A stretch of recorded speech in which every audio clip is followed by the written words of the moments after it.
Welcome to Moments with Marianne. This is your host, Marianne Pastana, and we're here today with special guest, Ditte Young, who's here to share with us a psychic medium's life journey. What can one woman's journey into psychic awareness teach us about listening differently? Well, today's guest is here to share with us just that. Ditte Young is an internationally renowned telepath, licensed therapist, animal communicator, clairvoyant, intuitive coach, and best-selling author who has dedicated her life to expanding human understanding of consciousness, connection, and communication, both seen and unseen. Born with a rare sensitivity to the spirit world, Ditte possesses a unique ability to practice telepathy with remarkable speed and clarity. She has taught her methods to thousands of people around the world, helping individuals connect more deeply with themselves, their children, and their animals. Through her books and global work, Ditte continues to empower others to trust their intuition, understand behavior on a deeper level, and live more connected, authentic lives. So welcome to the show, Ditte Young. Thank you for having me. Oh my goodness, what a great honor it is to spend this time with you. I'm so excited that we get to have another discussion.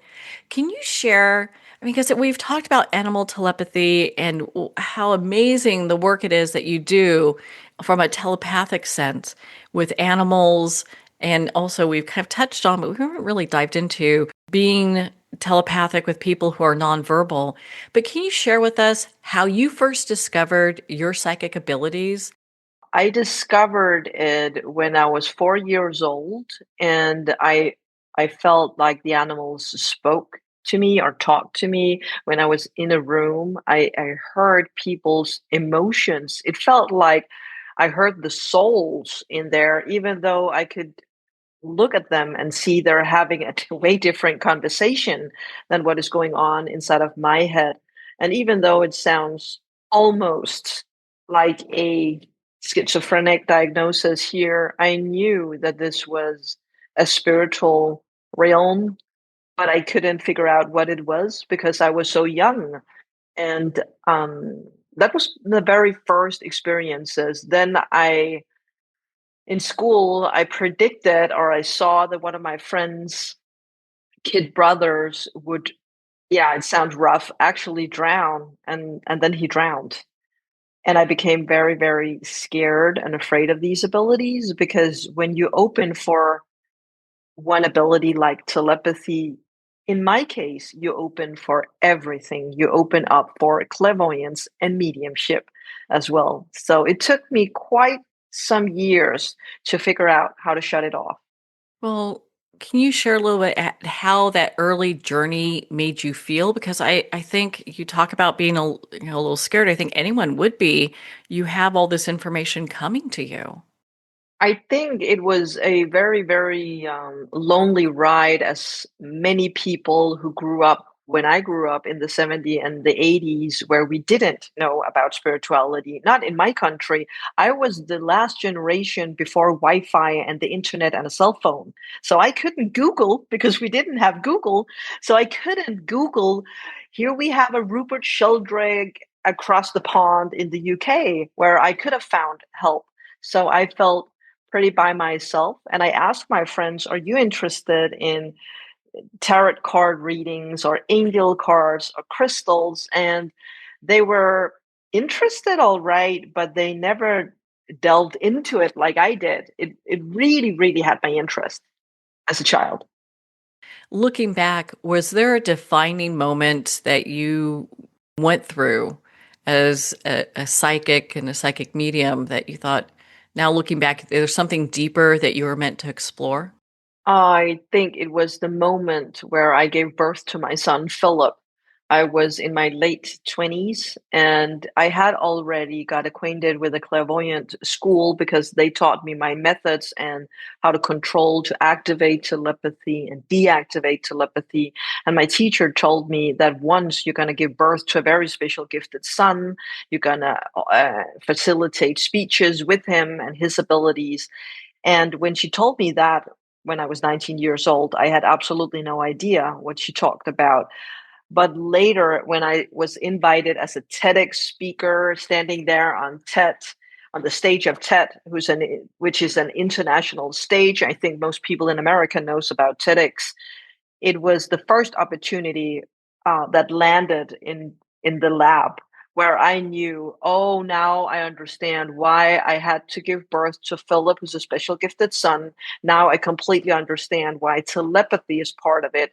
And to people who are listening here, I'm an animal communicator, but I never chose the job as an animal communicator. I don't have horses. I don't have dogs. Me and my husband have a cat, but that's basically it.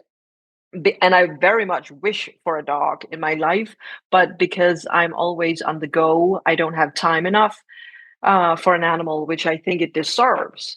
So it is kind of weird that I became the animal communicator. And I have spent so many years trying to figure out, why do I have to go on this path? Why do I have to practice telepathy? But when Philip, my son, came into my world and my life, I knew this is it, because he's a non-speaker. And I had to practice telepathy with him to be able to communicate with him and develop his abilities. So, can you share a little bit about Philip and just who he is as a person? Because for listeners that are new, I mean, I've met him. He's a remarkable young man, and what amazing light he carries. But I'd love for you to share him with our listeners. Yes. Philip is now 17 and a half years old on paper, but within his soul lies a 3 year old cognitively and a 100-year-old very wise man, a very, very wise soul. He's savant when it comes to math. But in other situations, he requires a lot of help, and he needs that help because he was born blind. I have trained him so that he has partial vision now, but he will always need help.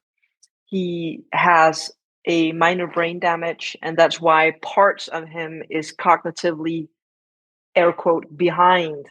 But in other ways, I'm just looking at Philip as Philip. And he is, as you have seen, because you met him, the happiest soul ever, the biggest empath ever. People in our city here in Denmark, where we are located, everyone knows Philip. You know, where we buy our vegetables, where we shop in the supermarket, everyone is saying, "Hi, Philip."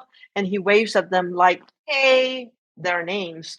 And I think Philip thinks this is the most natural thing in the world, that everyone knows who he is. But they know who he is because they feel him, they feel his light. In our everyday, Philip goes to a special care school, and he's been there for 10 years. In our country, you can't, be in the school after 10 years. You need to move up to a bigger grade school, and we have another special school he needs to be moved into next year, and it's going to be one of the biggest situations ever in his life, because he has been in a very comfy, safe environment, and now he needs to get out and meet other children in a bigger, air quote, playground with less adults helping him. So it's going to be a very, very exciting and scary future ahead of Philip. But I'm crossing my fingers that he will win them over with his big heart and his smile. Oh, he definitely will. That's without a doubt. He just is the most, he radiates love and is the most Mm. happy person I've ever met. It was just such a remarkable experience spending, even though the time was brief, that time with him, because you can Mm. see his soul. I mean, they would call him gifted in some ways, but he is highly gifted in many ways. Yes, yes. And ever since he was a toddler, he told me with those short sentences he can make verbally. He said, Luna. And I was looking in the room and there were no one in there. And I knew he could see deceased people and spirits.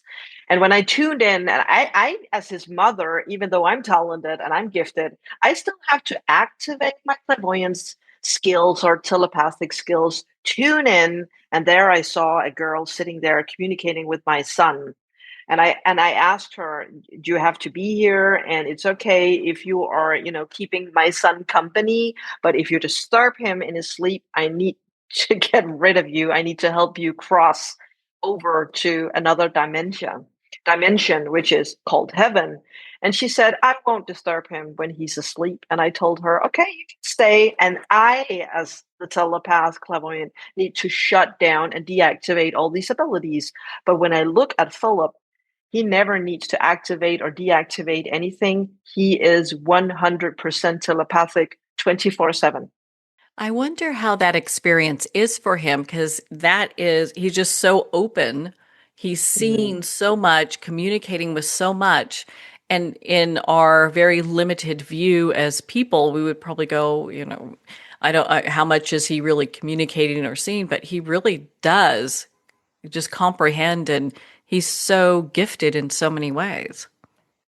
Thank you so much. And I think for many, many neurodivergent children, their parents can recognize these words because it's so true. Our children take in everything unfiltered, and that's why it's difficult to be around many people, even sensitive, air quote, sensitive people know this emotion of, who I experience anxiety in social gatherings, or it's difficult for me to go on the metro or take a plane to a different country. It requires a lot. But the good part of all this with Philip is he's kind of my little detector. I always know the state of which people are in because I'm just looking at Philip, and he reacts immediately when he knows a person is a truly empathetic person and calm and caring, or if they have another agenda, he reacts to it. I am just curious, how was embracing your gifts as a psychic medium, a telepath, and as a mother when Philip was born? How did that change your understanding of yourself and your life purpose? Ooh, that's a good question. I think I truly understand that this, and I accepted that this was a life mission I had, because prior I felt my abilities were a burden, to be honest, because when you sense everything in a room, when you meet other people and you are in those deep emotions, sorrows, worries, angst all the time, it's heavy. And I think many priests, psychologists, psychiatrists, other alternative practitioners know what I mean when I say this. And I love my work. Don't misunderstand that, please, because I do love helping people. But you have to raise the vibration for other souls all the time to be able to help them. So from time to time, when I felt the skepticism was too hard on me, or I experienced there weren't room enough to worry about my own personal stuff when I worked, I felt from time to time it was a burden. But when Philip entered my world, I knew this isn't a burden. This is a life mission. Because in that second, I understood Philip is a nonverbal child. Philip can't see all these tools that was required to help Philip. I could kind of copy them into the animal kingdom and help the equine industry and the canine industry with a lot of those methods I already helped Philip with. And I saw, oh my goodness, it worked. And then I wrote books about them to dog owners and horse owners first, because I knew I have to wait a little bit with the children. I don't think the world is ready for it. But last year, I finally had the courage to come out with all these methods, speaking openly about spiritual children. And this took me 10 or 15 years to figure out, how do I put all this knowledge down into a book which is published in Denmark where I live, and it's coming to the rest of the world. But how do I share all this knowledge without debating too much with the psychiatrists and the medical and the pharmaceutical part of the industry here? And I think I have succeeded with it. And thank God to being part of such a huge success as the telepathy tapes have been already. It helped me quite a bit too.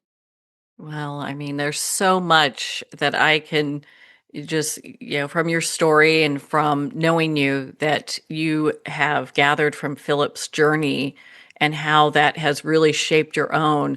It seems that this was something that was predestined to be, because a lot of times people who are psychic or psychic medium and now telepath is something that we're hearing more about, that they can kind of lose their way if they don't have a grounding rod. Mm. Oh, definitely. And Philip always makes me stay grounded. I share our little son with the dad. We are no longer together. We got divorced, but I share him so that I have my son for 2 weeks, and then he wants to go to see his dad, of course, for 2 weeks. And I've always complimented that and helped Philip doing that, so he's not switching between our homes like 1 week and 1 week and 1 week and 1 week. I wouldn't even be able to manage changing my suitcase and my hotel room every other week. So when I have Philip, my life looks very stable, very autistic friendly. I'm saying that with a smile, and very structured. But when I don't have Philip, I truly work like 24/7, and I'm allowed doing that. And he gives me the opportunity of doing that because we have built the life of which we have built. But when I have him by my side, I feel very grounded. I feel very connected with myself, with him, with my spirituality, he's just my healer, and he makes me remember what is important in life, because I know I only have him on loan. I don't own my child. None of us do. They grow up becoming independent. And even though Philip is neurodivergent and will need a lot of help in the future, he's still his own little Philip. He's still his individual 17-year-old spirit. And I need to let go and help. My biggest job is basically to help himself and trust him that he can pick up stuff, or he can figure out where to go, even though he can't see where he's going. That's my biggest task in life. So, yeah, he helps me definitely to stay grounded. I think your story is so encouraging for families of neurodivergent children that maybe don't understand just the gifts that they bring. Because a lot of times when people have a neurodivergent child, not all the times, but sometimes I think people are focused on the things they can't do as opposed to the things that they excel at. I think that's so true, because I help so many families who are struggling against the system, struggling to be understood, struggling with the psychiatrist, with the system in general. And I am too. It's been 17 long years, and I'm tired as well in the system. But when I'm looking at my son, it makes sense, and I wouldn't change him in the world for any other child. If the universe asked me if you could make a do-over and you could have an air quote neurotypical son, would you change him for Philip? Never. I would never change him for anything in the world. Because I got Philip, I made the decision of practicing telepathy full time. I would never have done that if it wasn't for Philip. And then I became a brand in Europe. Telepathy and animal telepathy became a thing where I live. Later, it became more renowned who I was when it came to clairvoyance, therapy, telepathy in general. And this is all thanks to Philip. So my job is to kind of clear the road for Philip.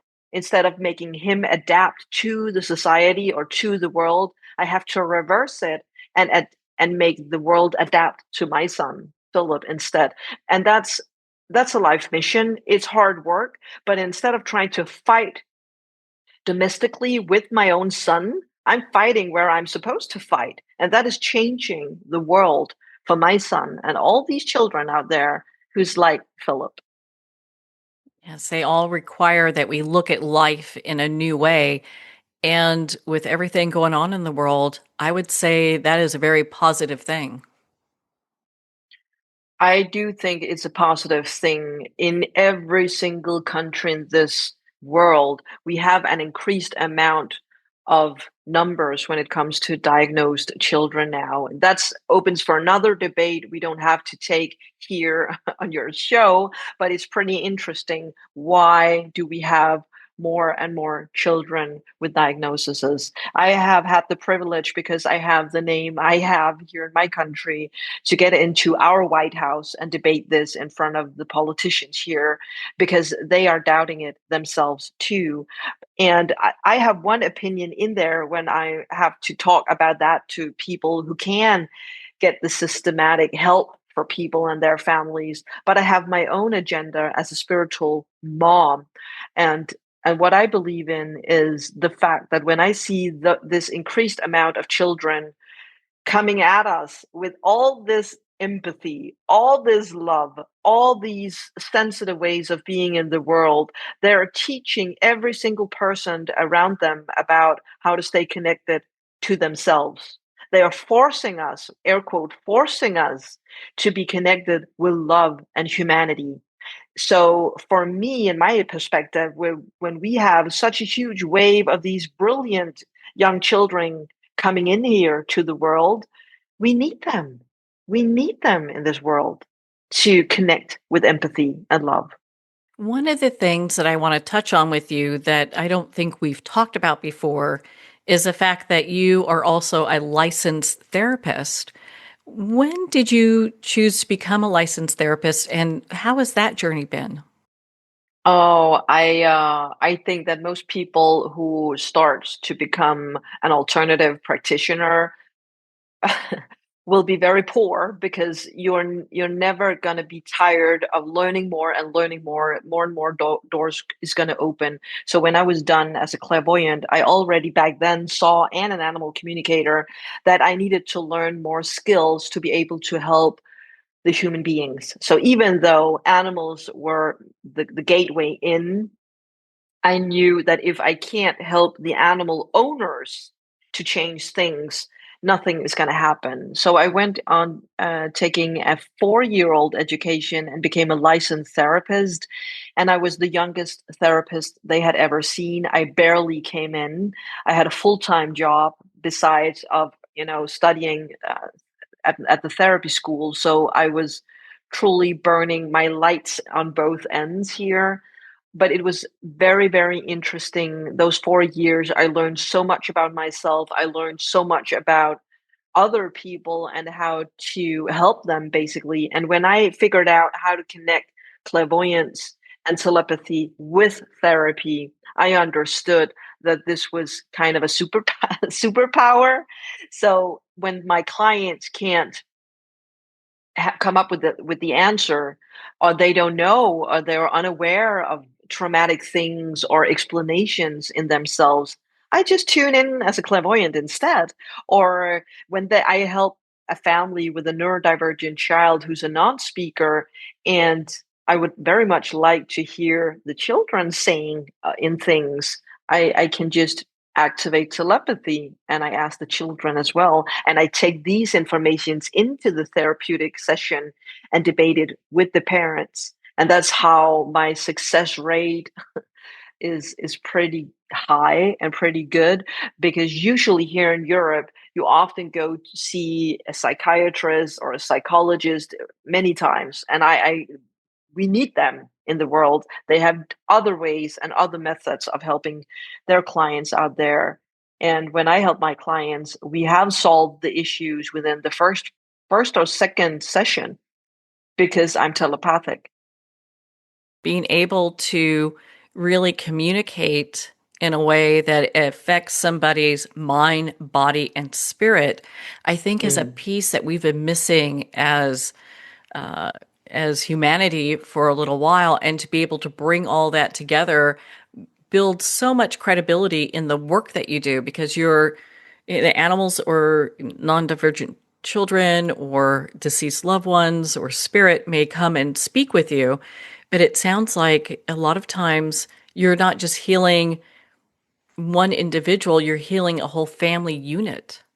Yes, I am. And I think it is such a privilege to observe all these things I do during my sessions. My clients will hear me say all the time, I'm sorry, can I be honest? Is it okay? Am I allowed, to enter this private space of yours? Because when a client, let's say a dog owner, is booking a session with me, they have absolutely no idea what the animals know about the family members, each and every single person in the family. I can take one example with a horse. I helped a mother and a daughter just before euthanizing their horse some years ago. And they wanted me to become the interpreter to say goodbye to this horse just before putting it down. And it was such a privilege and such an honor. And when I was standing there, the mother just thought, I'm going to pass on all these messages to my loved gelding, and then we are at peace and we can put him down. But when I passed on all these sentences to the gelding, it had something to say back to them. And one of these sentences was to the daughter. And I remember he said, it's important for you to be at peace, to figure out if you want to be a veterinarian or if you want to be studying as a physiotherapist. So you need to figure it out. And I remember it because I thought, how can a horse know that he's in doubt between two educations and what they're called? How can a horse know that? This was a huge epiphany for me. And I told this to the daughter. She bawled, she bursted into tears and said, how can my horse know that? And the horse said, send me the image of, because I read your thoughts all the time. I don't know what that means being a physiotherapist, but I pick up on the word and I send it to Ditte. And I, as Ditte, know what a physiotherapist was. The horse knew what a veterinarian was. So I could, deliver that message to the girl.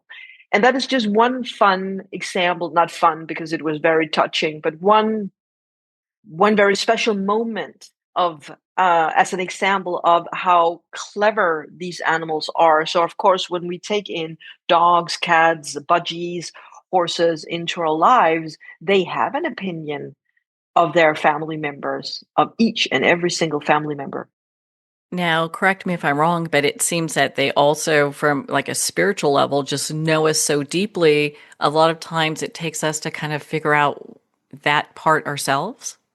Oh yeah, definitely. And I think it resonates with the human beings when being told from the animal, but they don't think about it. It could be examples such as when they book me, the family book me, they interpret their animal has a behavioral, air quote, behavioral issue because it has separation anxiety. So fix it, please, Didi. Will you help us? But what they never thought of was the dynamic in the family. And they had one girl running in and out, another bonus child coming in and out, no structure in this household that confuses the animal or the dog so that it has a reaction. And the reaction is called separation anxiety. But when we can build more structure and make more predictive life forms or relations in the extent that it's possible, the dog calms down, and then we removed separation anxiety. That's such a big piece. And to be able to really dive into these aspects of what people and animals are feeling and thinking, that must really give the people you work with a lot of peace because they're able to kind of navigate situations where otherwise they'd be very confused. It does. It truly does, regardless if it's their children, if it's their animals. And I don't mention this on my website, but actually, I don't have any clients coming into my store or my sessions who's not going to burst into tears. It is such an overwhelming experience to hear what is in there, what does my child have to say here, or the opinions from their animals, and they're very profound. They're very deep, very deeper, much deeper than they think, because it could be everything from an animal picking up on their angst, their anxiety. Where did that origin from? What kind of advice do they have to the animal owner? That is pretty deep. And the animal owner never saw that coming. And then they get overwhelmed. Well, especially with your clinical background of being a licensed therapist to pull all of that together. I mean, what a blessing that is because there are many people out there that do psychic medium work, and even some telepathy work, but they Mm. don't have that licensed therapist component. So while they could speak with spirit, what happened, it was like, are they able to communicate effectively to the actual person and their experience? I think that it's so wonderful that there are so many practitioners out there helping animals and human beings. But when that is being said, it is a very huge responsibility we should take very seriously. And I'm always teaching my students about ethics and high morality when it comes to this ability, because with this ability comes a very huge responsibility. The responsibility of people are in grief. Some people are desperate. Some people are vulnerable when they seek alternative practitioners. And even though we can, and I think a lot of my colleagues out there in the world can easily pick up on sentences and messages from the other side or from an animal or from a neurodivergent child. But what do we do? We need to pick, what do we do after we have delivered it? We need to be able to pick them up as well. So when I have an example like the horse we needed to put down, when I was standing there with the mother and the daughter, and they were in such a grief, I were able to help them therapeutically and just be there while they're grieving and help them and make it a little bit easier and make room for that grief. And I was telepathic with the horse, and that requires a lot. I need a lot of energy coming in my system to be able to help during such a session. And that's why I don't have many sessions during a day, because I get really exhausted, but it's worth all my energy and all my time. How would you describe a telepathic, psychic, or nonverbal communication? How does that feel like to you when it's happening? Mm. Well, it feels like I'm becoming my air quote client. I'm not just understanding my client, I become the client. And a lot of my customers or clients out there, when they book me and they ask me, "Can you speak with my dog," as an example, or my cat, I become the animal. And they're really laughing at me because they can definitely tell that I change. My voice change, my physicality change, my posture change, way of speaking changes. The sentences I use is something they hear themselves say in the home. And for me as Ditte, as the animal communicator, whatever I speak openly about makes no sense at all. Nothing makes sense. But yeah, because I understand that it's a relational problem or this is a personality thing. But when I hear sentences I have never heard before, it's not making sense in my world, but it makes sense to them. And that's the most important thing. Usually, when I'm telepathic with an animal, I look into their eyes, and then I suddenly receive thoughts into my own head, and that thought sounds like the tone of my own voice. I all of a suddenly observe images in front of my inner eyes, and it seems like flashes or snippets of short clips of a movie I have to grab and figure out what was that. That was a bowl. That was a park. That was the veterinarian. That was a left shoulder. What is this? And my job as the telepath is to keep asking questions to make an essence and a story out of it. And then we have the clear sentience as well. I need to be very empathetic to figure out, do we like the ball? Do we like the park? Do we like the veterinarian? Do we have pain issues on that left shoulders or not? And what do we need to prevent a pain experience, as an example? And I have to gather all these informations and make sentences out of it so that the human being on the other end understands what I'm saying. That is a lot to put together, especially when you're not realizing, like, you get a sense of a ballpark or a shoulder, or all these things. Like, how Mhm. does it even come together? I would have a hard time putting that all together. It is difficult, and that's why when I teach telepathy, I teach them about structure over and over and over again. Because as a newbie, many of my students, in the first experience they have with animal telepathy, they are leaving it up to the animal to open the debate and talk to them. So they're sitting there being quiet, closing their eyes, and all of a sudden they hear a voice or a tone in their head that says, I don't like my food. Oh, and then they know, oh, something about the food, but that is not very specific, is it, as a customer or a client? I would think if I were the dog's parent, what's wrong with the food? Is it sick? Do we have allergies? So I am trying to do my best to teach my students, wait a little bit with the problems because we don't want to, worry the animal owners. We need them to feel comfortable first. We need to have a completely normal conversation, and every conversation I have in my life starts with, hello, my name is Ditte. What is your name? And who are you? That's how we start. Oh my goodness, that's such an amazing just level of giftedness that you have, that you bring all of this together. And I always love talking about Philip. So I wanted to kind of toggle back to him for a minute.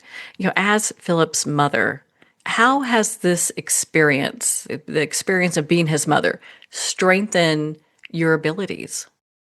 I trust myself 1000%. Becoming a mother of Philip feels like I got superpowers I had no idea I had. I think I'm a Black Panther or a lion when it comes to clearing the road for Philip, not being aggressive or angry at the system or at people, but being truly protective. And in that power lies trusting my own intuition 1000%. So I never, ever doubt my intuition after I became a mom to Philip. That's such a big piece because you hear about people, they'll get intuition, little hits here and there. And a lot of times, I don't know if it's because society has told us, oh, that's something that's not normal, or maybe they get scared. But a lot of times people they'll get these blessings and kind of chalk them up as something else. So, how do you stay so grounded in the information that you get? I think it's because I know that I'm just a channel. I know that I don't have to understand what is coming through me. I don't have to figure it out. I don't have the solutions for my clients. I ask them because they have the solutions themselves, regardless if it's cats, dogs, budgies, horses, or children. They know what they need, or their systems or their spirits know what they need. And I trust that. So I have to remove my ego. And when I remove my ego and I'm just light or a channel, I completely trust that I'm grounded in that moment because I never dictate to my clients what should be best for them because I who am I to judge? I don't know. If I was to judge them, I would be able to project. And if I project on my clients, I never left my ego. Then I'm in there in the conversation. And if I'm in there and I project on my clients, I would be able to fail. I would be able to tell them something that weren't theirs, but mine. I think that's what you teach your students about that strong ethics. Because I Mm. would wonder, do you ever get information and you have to ask, am I supposed to share this? Yeah, I get a lot of informations and I know when to uh to be honest, keep my mouth shut. And when it's time to go into that topic, and especially when I do my live events. There I have people, because when I do my live events, I'm a telepath as well. So people who are lucky will be picked out, and I will practice telepathy with their animals or children at other events. And I always know this is not for all the other guests or participants to hear this. This is way too private. And then I just never mention it. Or I'm telling them, you know what, I get other informations right now, but this is pretty private. So I think I'm just going to send you an email with the rest of it. And in those situations where I'm one on one with a client and I know this is not going to be beneficial for her to hear this because I feel it's not going to be beneficial for her, I'm never mentioning it. It could be, did you know your husband is cheating? Or have you considered that your spouse is drinking, alcohol more than you think? What good may come out of that? I'm not God, I shouldn't intervene in that. I could ask her, so what will it take? Or I could ask the universe, if it's a clairvoyant session, what does my client need to feel more safe or comfortable and strong in her relationship? That is interesting. Oh, I like how you have that positive viewpoint because it's all about helping and serving the people, the animals, the children that are in front of you. Yes, it is. And being part of, and thank you for saying that, being part of the equine industry, and I'm sorry I'm calling it industry. Some people would be offended by it because it's a sport, but it's also an industry because we sell horses, and we train them to become of more value to people to sell them again. So that's an industry. And when I have to help the horses, I know the gateway to help the horses is the human being. So I have to disregard when I watch them being pretty tough with a whip, or they're kicking them a little bit too much. I'm always being polite and I'm telling them, you know what, when I'm here, will you please stop doing that? But I'm not judging them for doing it. I'm asking the horse, what kind of effect does this have, being kicked or being whipped too much? And what do you need? How can we help her to stop whipping you or kicking you? That's my entrance. That really looks at it in a new perspective. And I found out something recently. We had a talk not too long ago, just a private conversation, and I was pretty blown away by this. You talked about the movie Money Heist. And I would love for you to share with us how you even got involved in that and what that looked like, because I find that so remarkable. Yeah, that was pretty fun.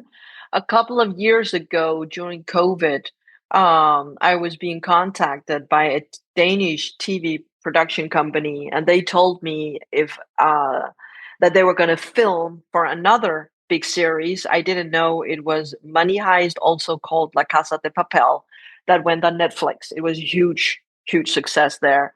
And they asked me, "Can you cast a Grand Dane or Big Dane, a dog?" And I told them yes, but I didn't know the movie set. I didn't know how many people were at the set. I just knew this dog needs to be able to be there on set. And I asked on my social media, "Hey, I'm casting a Great Dane for something in television, send me some pictures." And I got flooded with pictures with Great Danes, and I tuned in on all these Great Danes, and I felt this is sensitive, this is pretty dominant, or this is going to be an amazing dog, this can handle being on set. And I gathered 5 Great Danes, emailed it to the Danish company, and they forwarded it to Netflix. And then they said, "All right, you did such a great job. The TV director would like to communicate with you on WhatsApp and get my phone number." And then I communicated with him and talked to him, and I understood this was Money Heist, and they were coming to Copenhagen to film one of the seasons, because on Money Heist they film it in different parts of the world, and Denmark was one of them. And I got pretty excited because was a huge fan of their show. And they said, we would like to do 7 scenes with this Great Dane, and we would like you to be there so that everything will run out smoothly when we come to Denmark. And then we came to the set and the date. They flew in with private jets. I came to Copenhagen with this dog. I've been training for the last 3-4 months to practice those 7 scenes. And one of the actors were to take this dog for a walk in a park. A Great Dane is such a big dog, so it feels like walking with a little pony. And it was too strong in her hands. So she said, I refuse to work with this dog. So the director said, you need to find another dog. This was the day before they had to record. And I was going, oh, Jesus Christ, what can I do? How can I find a new dog that looks like the first dog? I don't have 3 or 4 months now to practice with the dog. And I came up with a solution. We're gonna take this Great Dane's brother because they look like the same, you know. Then I had to train the dog, be telepathic 24 hours before being on set. And when I got there the next morning, like 6 a.m., I went to Copenhagen with a dog I barely knew. They told me, you know what, Ditte, we know this is quite a task here. So just to be sure, we want you in the series. And I said, no, no, no, no, no, no, no, no, no. I'm not an actor. I don't want to be part of it. I'm the dog trainer. And they said, no, we want you in the series. So that was my tiny, tiny, tiny contribution to Money Heists. Well, I love the fact that you were working telepathically with this dog on set in order for the dog to also do the requirements that it needed because you had such a short window.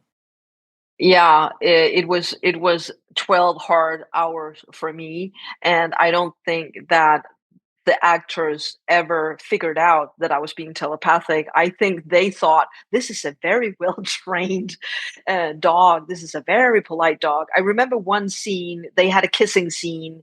I remember the actor is called Berlin in the series, and he needed to kiss the woman he was very much in love with. We were on a boat in Copenhagen, and the dog, I just shut off telepathy just for a few seconds because I thought, I'm going to take a break. They are kissing. Everything is good. The dog is lying there next to me and relaxing.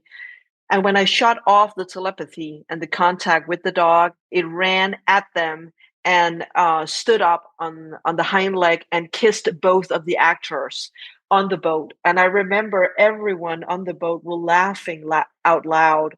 Of course, they cut out the scene, and I laughed as well. And I knew I can never slip. I can never not be telepathic with this dog. I need to stay tuned for 12 hours straight to make it perform and do the scenes. Otherwise, he wants to be part of the kissing scene. Oh yeah, he did. Yeah, this was pretty fun. Well, and so let's talk about, I know you talk about the energy that comes through that you work with. Where does this energy come from? When I'm a clairvoyant or a medium, the energy comes from the other side. The other side is another dimension I don't even understand, because I don't think my brain can comprehend what happens when we die over there. I understand as a medium that we have life after death and that souls enter another dimensions over there that I, as the medium, have access to. That I understand. When I'm telepathic, the information comes from the animal I'm helping or the child I'm helping. So I don't, that's the difference between clairvoyance, mediumship, or telepathy. With telepathy, it's only me and the client that is exchanging information back and forward non-verbally. But when I'm clairvoyant or a medium, I have a third party or other dimensions helping me, such as guardians, spirit guides, or angels. Well, I love how you work with the highest possible energy that's there. Because I think some people are like, well, where does this energy come from? And it could be the universe, God, Father, however people identify that. But I know we've had talks about that, and you work with the highest energy. Yeah, I do. And I think it is such an honor to be able to receive all this energy inside of myself. And I always have the purest intention before I go to work. And I also pray to the universe, can I have a little bit of that energy to myself so that I'm healed every single time I open up my channel? I think that that's a really important piece because you're moving so much energy through you to ask for a blessing for yourself because you're also blessing the people and the animals and the children and really the entire area that you're working in.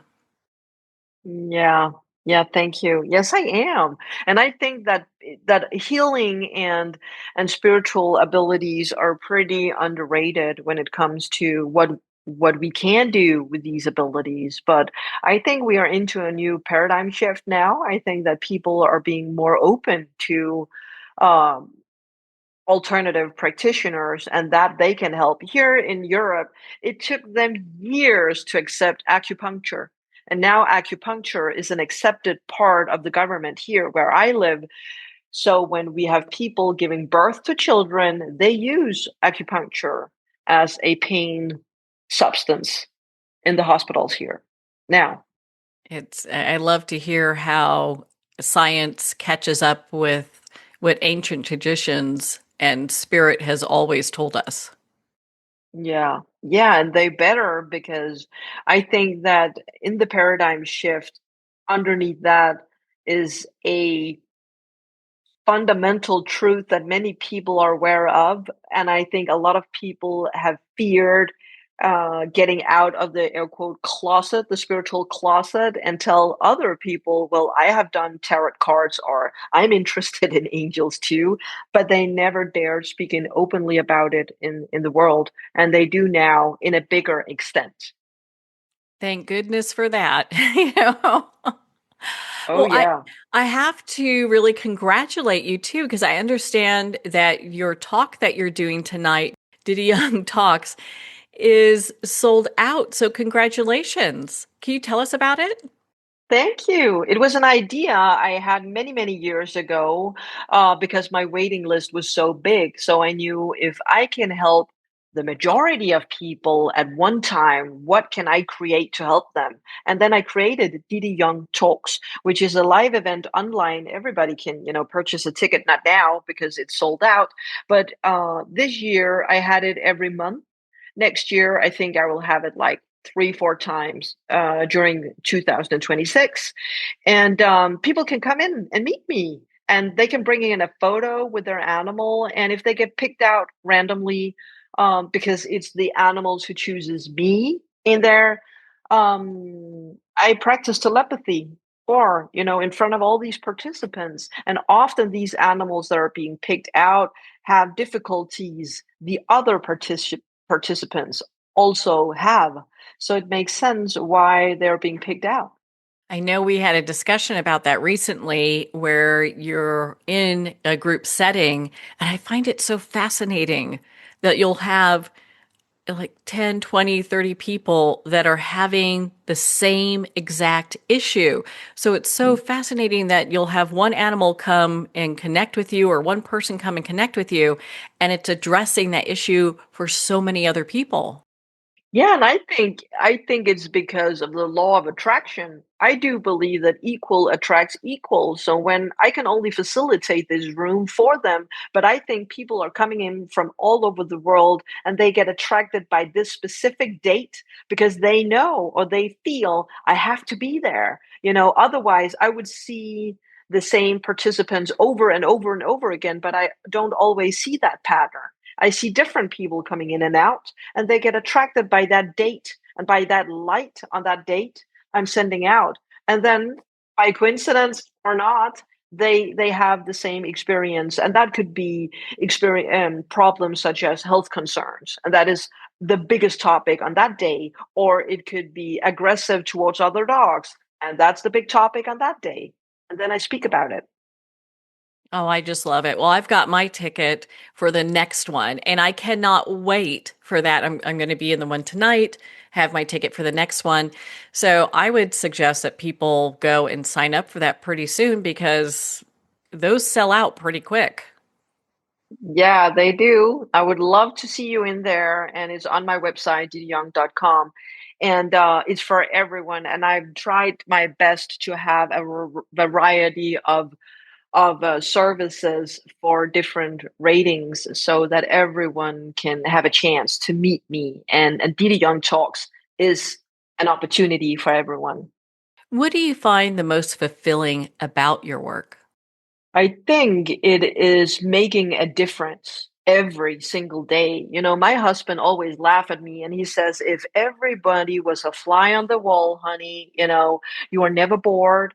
No day seems like the other day. You have different clients coming in, different problematic situations, behavioral issues. Then you have children, then you have cats, then you had a horse. Now you're in a stall. The next day, you're sitting in somebody's couch in their home, helping them with their teenagers.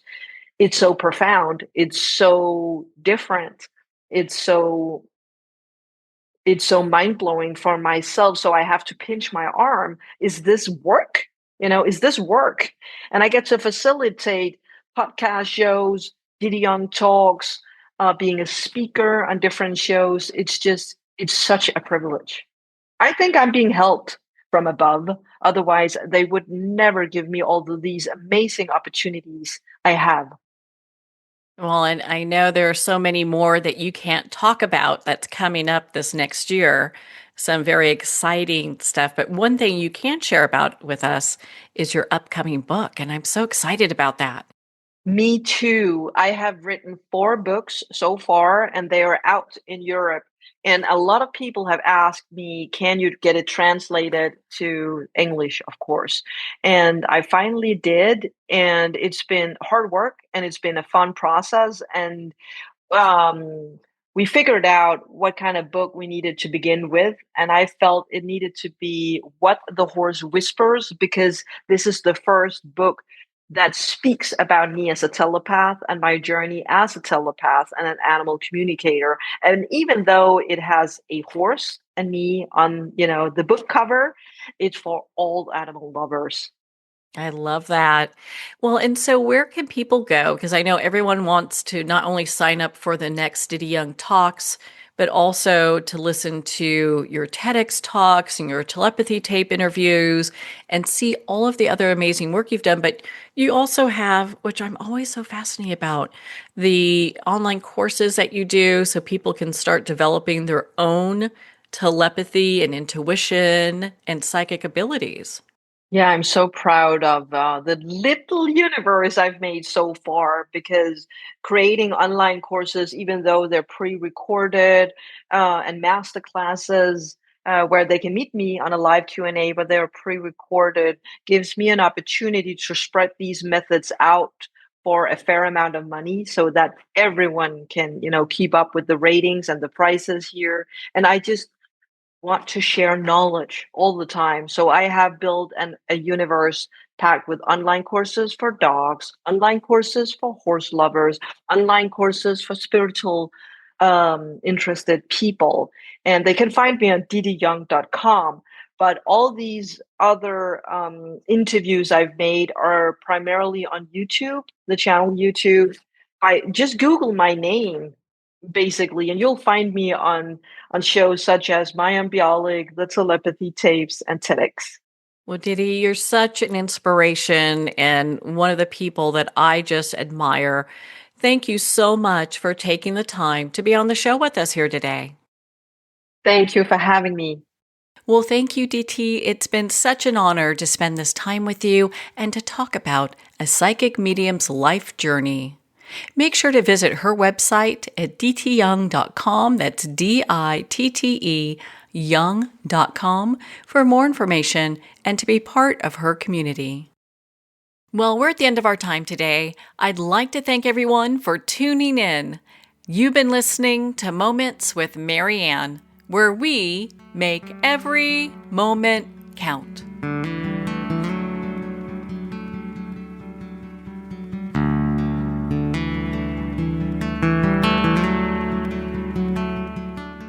In a single moment, your life can change. Moments with Marianne is a transformative hour that covers an endless array of topics with the best of the best. Her guests are leaders in their fields, ranging from inspirational authors, top industry leaders, and business and spiritual entrepreneurs. Each guest is gifted and a true visionary, a recognized leader in her own work, and while teaching others to develop, refocus, and grow, Marianne will bring the best guest and sometimes a special surprise. Don't miss this. You never know just which moment will change your life forever. Make sure to tune in and visit momentswithmarianne.com for more information.